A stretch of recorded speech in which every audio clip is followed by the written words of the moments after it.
Morning, how's your mum and them? Alright, it's transfer review. It's where I stand here, give the ratings, and then you sit there, type in the ratings, say that's a load of old Let's do it. Okay then, so Ineos. The good thing about Ineos is they're like ninjas, yeah? You don't often see them. You only know of their work in the aftermath. They do their business in silence. Do you reckon it's like an actual ninja school and that? Or do you have to be anointed by some old wise guy who, not wise guy like the Italian, a wise guy. No, a wise older gentleman is what I'm talking about. With skills in ninjutsu or something. And sneaking. Is it like university course? Or like, is it like an GMVQ or something? Anyway, they do their work in silence, like ninjas. With a GMVQ in ninjaing. And I like that. But I'll tell you this for free, it makes doing transfer review boring. Because on some level, I do like it going 0 when we are linked with like, I don't know, Messi or something. You know what I mean? I like finding the bullshit rumours. But with Ineos, it's basically like, here's probably who we're signing, and we're quite close to signing them. What a boring transfer review this is going to be, innit? So who's the first one then, Steve? Well, the first one is Matthias de Ligt. You go, oh yeah, I know. I've heard about that all week. Yeah, I know. That's what I'm moaning about. For fuck's sake, pay attention. So, Matthias de Ligt. Do I think he's coming to United? Yeah. Why do I think he's coming to United? Because everyone says he's coming to United. Reliable journalists, unreliable journalists, fucking blogs. Everyone says he's coming to United. Why? Because Bayern Munich, here's what Bayern Munich do. They win the league, or they don't win the league. And when they don't win the league, they see their ass and they buy loads of players of all the teams that finished above them. So next year they finish above them and they win the league again. That's what Bayern do. Yes, lad? Right, that's what Bayern do. That is their... If you walk into Bayern Munich's boardroom and it's got Rule 1, win the league. Rule 2, buy fuckers from the fuckers who won the league. Rule 3, win the league next year. It's on the wall. Have you been? Me either, but I think it's on the wall. So Bayern finished with Leverkusen and Stuttgart, and they go, right, get me someone from Leverkusen, get me someone from Stuttgart, and that's exactly what they did. But they went and bought centre-halves, and they've already got loads of good centre-halves, so they've gone, shit. All right, sell some of the centre-halves. And we just happen to be in a decent enough position where we can go and buy one of those centre-halves. And this happens at clubs. Doesn't happen at Bayern Munich, admittedly, very often because, well, they win the league, don't they, until Harry Kane turns up. So you don't often get a bargain out of Real Madrid, but you can always get a bargain out of Chelsea. You can always get a bargain out of Real Madrid because they're like magpies. They're like, oh, shiny thing. Right, they've got to go and buy all of these players all the time. So at some point they go, fucking hell. Why have we got 79 first-team players? Oh, fucking sell like 3/4 of them. And then you get a bargain out of them. That's why Mo Salah was at Chelsea and then given the fucking bullet. That's why Kevin De Bruyne was at Chelsea and given the fucking bullet. Like, that's why Rudiger was at Chelsea and then goes on and wins everything when he goes to Real Madrid. You can get players out of some of those clubs. Bayern Munich is not typically one of those clubs. But since Harry Kane's turned up, well, you can get players out of them clubs. Cheers, Harry. So do I think that United are going to be seeing Matthias de Ligt in a United shirt? Yes, I do. Is it a 9 out of 10, Steve? No, can't be tits because it's not even close to being a 9 out of 10. I think it's this is all lining up real nice. We expect this one to go ahead. 7 out of 10. Although we might jump up one next week or the week after. I think this one will be done pretty sharpish. Don't see no reason why it won't. Oh, next one. Jared Branthwaite. Now, again, you know my feelings on Jared Branthwaite at 75 million. It's a no thank you, sir. So he says... United want de Ligt and Branthwaite. Oh, that's quite a statement, isn't it? It says, players need to be sold. Oh. Well, we knew that.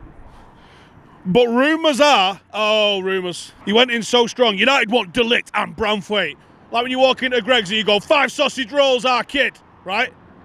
You don't say, rumour has it, I'd like 5 sausage rolls, because they're like, well, how many do you want? You dick. So they went strong there with the headline, didn't they? Players need to be sold, but rumours are United want 2 centre-backs. Oh, now we're getting further away from Branthwaite and de Ligt. We were like, de Ligt and like literally any other centre-half would be nice. Oh, we're getting like, he's like backstroked his way out of this one, hasn't he? Big time. And if Everton are willing to drop their feet, well, seeing as though they definitely... totally legally, 1,000,000% ethically cleared PSR regulations last week, I don't think Everton want to sell Jared Branthwaite for anything less than their asking price. You might have got a deal by trying to twist their arm last week. They're going to want the full asking price. They don't need to sell no more. So, okay, so United want Ligt and, that's in capitals, and Branthwaite with an exclamation mark, and Branthwaite. But actually, United just want 2 centre-halves. That's the headline. So the 2 centre-halves, it could be fucking, I'm going to be honest with you, it might be Phil Jones. It might be more likely to be Phil Jones than Jared Branthwaite. I'd say that for free. If Everton are willing to drop their fee, United want to sign him. Sweet. And if Kelly Brook returns my text, I'll take her out. I don't think this one's happening, is it? 2 out of 10. The interest is real, as Kelly knows. Joshua Zirkzee from Bologna. Is Bologna any relation to Bolognese? Does one come from the other? Like Hamburg with the hamburger?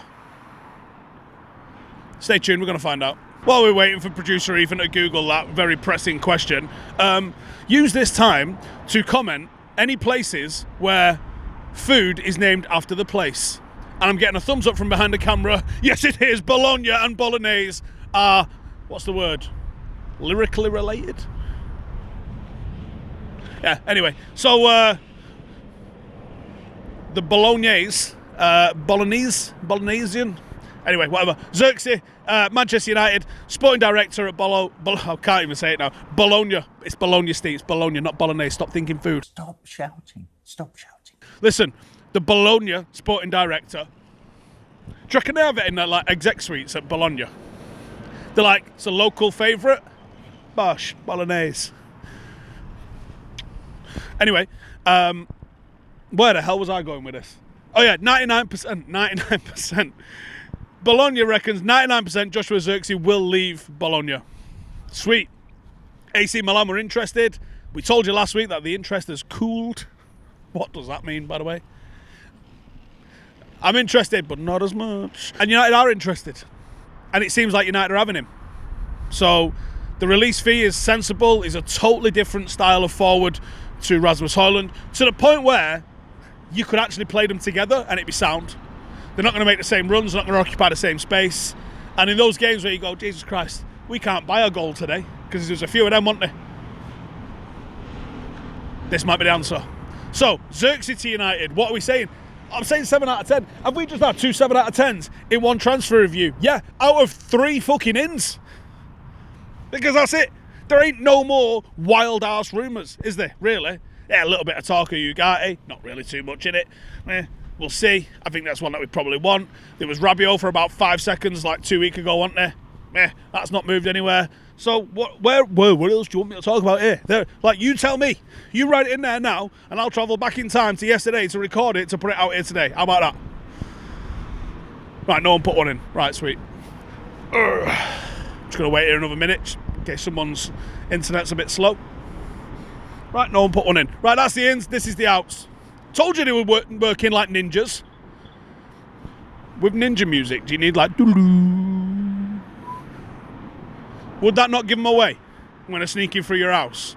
Like the music playing in the background. Like, if I'm lying in bed, I'm a restless sleeper, right? So if I'm lying in bed and I just hear doo-doo, I'm like, fucking hell's a ninja outside. Better get up. Is that the best move? Or do you want to... Anyway. That was the ins, this is the outs. First one that we're talking about, Marcus Rashford. Being reported across the British tabloids, aka The Sun. Right. So it's marginally better than scrawled in shit on a wall, Steve. Yeah. Maybe marginally better. Maybe. We don't want to be ranking these things too precisely, do we? What does that mean? Honestly, I don't know, because the rumour locally is that Marcus and PSG, there'd been contact and there'd maybe even been some agreement. That doesn't mean that there's an agreement between the clubs. People always kind of forget that. There's like 8 people involved in making a transfer happen. So, doesn't always necessarily mean, it's like, listen, I've heard there's an agreement, that means I'm 1000% definitely going to be signing. Doesn't work like that. But there is a rumour locally that him and PSG had decided something's going to happen. Now, I do know Henry Winter speaks to Marcus and his family quite a lot. And Henry Winter's sort of chimed in on this. And what some were saying is, United could have this, again, could. Yeah, or they could not, you fucking dicks, right? It's just wishy-washy. Where's the journalism? This is why you're getting absolutely trounced by The Athletic. Because they're just doing actual journalism. Laurie's out here doing 25-hour fucking pieces. And when you say 25 hours, what, to write it? No, to fucking read it. The wordy bastard. David Ornstein's out here breaking news. Well, like it's his job, I guess. And then you've got the Sun and the Daily Mail giving you the coulda, woulda, shouldas, maybes, and if the Sun's in alignment with Mars, that might be happening, and maybe United want this guy, but actually they really just want two centre-halves. Full of shit. Anyway, Henry Winter actually does some journalism, which I like. He said Marcus Rashford has spent the summer resetting, getting fit, supremely fit, he says actually, and reporting back earlier to MUFC. He wants to stay because he loves the club. That is a statement. That is putting your bollocks on the line. That is fucking journalism. Some of you lot should read it, understand it, and go try doing some of it, you fucking frauds. Some guy called AFC Amden. He says, understand, like that. Arteta and Rashford have spoken in recent weeks. Interest on both sides, but it remains to be seen how willing United would be to sell to us. Can't see it happening, but would absolutely love him at Arsenal. Now, I know Arsenal fans are absolute bells, but the fact that Arsenal fans will be like, fucking yes, about Marcus just tells you how stupid it would be to just be like, yeah, get rid of him, play Garnacho. Yeah, he was shit last year. No one is going to stand here and say otherwise. But I still think there's something there. And I think that the relationship with the fans, which was so close, when that breaks, people are really fed up with it. I think that's what's driving people to say, get rid of him. With the sort of vigour and anger that I'm seeing. Because I'm seeing stuff going way overboard, I'll be honest with you. Do I see Marcus going to Arsenal? That would be a shock. And honestly, if he was to Arsenal, I would want 100 million. Absolutely. Would I get 100 million? Probably not, no. But I also don't really want him to go to Arsenal, so the price reflects the feeling around the transfer, doesn't it? If he was to go to PSG, I would want like 75, 80 million, at least. Do I see either of those things happening? I got to lean towards what Henry Winter said there, because he's one of the best in the game. And I'm going to say he's probably had a decent little chat to either Marcus or his family. And I'm going to say it feels, I want to say 3 out of 10, but I feel like it actually is a bit more serious than that. I'm going to say 4 out of 10 Marcus goes, but I'd be 2 out of 10 to Arsenal. I think it's a lot less likely to go to Arsenal, probably more likely to go, but less likely to go to Arsenal. I think he's more likely to stay than any of those things. So, yeah, that feels about right, doesn't it? 2 out of 10 to Arsenal, 4 out of 10 somewhere else, 6 out of 10 to stay at United, I would say, more or less. Yeah. Mason Greenwood. So, supposedly, Marseille and Lazio both come in and made bids for him. 20 million is the price. Now, I know there's some off-the-field dramas and probably PR issues that you're going to have to deal with, but 20 million for Mason Greenwood is an absolute piss take. When you've seen like Everton and Villa selling like traffic cones and fucking mini goals from the training ground for 40 million quid, and you want 20 million, you're offering 20 million for Mason Greenwood. Even with, without the situation going around his personal life, he's a £100 million player, right? So let's knock 60% of that off, call it 40 million, and pay the fucking money, you cheeky bastards. United can't accept that. When the fees that United pay for certain players, you can't be seen to accept that at all. Fucking hell. We've got our own PSR and FFP and fucking KFC problems going on ourselves. You can't just allow another club to come in and just basically bang a packet of fucking silk cut on the table and be like, fucking take that or fuck off. And then you take it, you absolute dicks. If you're going to prove that you've turned a corner and Manchester United are not the fucking soft touch where you can go and get anyone for nothing. We saw Berbatov for £1 million fucking pound. £1 million for Dimitar Berbatov. Are you fucking insane? Honestly. Do better, for fuck's sake. Because there's no way we should be allowing some of the players that we let go Fucking Zidane, Iqbal and all of them went for like 200 grand. How much did Mengi go for? Premier League centre half. You try and buy him now, or not anymore because he got relegated. But you try and buy him now from Luton, they're going to want like 30 million quid. Explain it to me, because I don't understand why United are so bad. What did they do? They go, how much is a bus ticket nowadays? £1, fucking hell. All right, yeah, £3. Who the fuck does our negotiations? Genuinely. Because you're fucking awful at your job. I don't know what you need to do. Maybe you need to ring up Tottenham and just be like, put an offer in for everything. From an executive seat, to a tour around the museum, to any of their players, or even for a fucking spin around in Daniel Levy's chair. How much is that going to cost? Daniel Levy will get 1.5 million with add-ons for you to spin round in his fucking chair in his desk on a Friday afternoon. I fucking guarantee it. And then guess what? You can go in with 1.2 million. And he'll be like, no. And you're like, Daniel, you Bond villain looking fuck. It is a spin round in your chair. And he'll be like, you know the price? I'll be here till the end of the month. And then at the end of the month, you're going to go there and pay him all that he asked for a fucking spin around in his chair on a Friday afternoon. You need to study this fucker or clone him and bring him here, because that's how you negotiate. I mean, I don't know what his thing is. He's just like, think of a number and then flat refuse to talk to you about anything else. Or do what Leicester did. Jesus Christ. Between us and Fofana going, was it to Chelsea that he went to? Has he even fucking played for him since?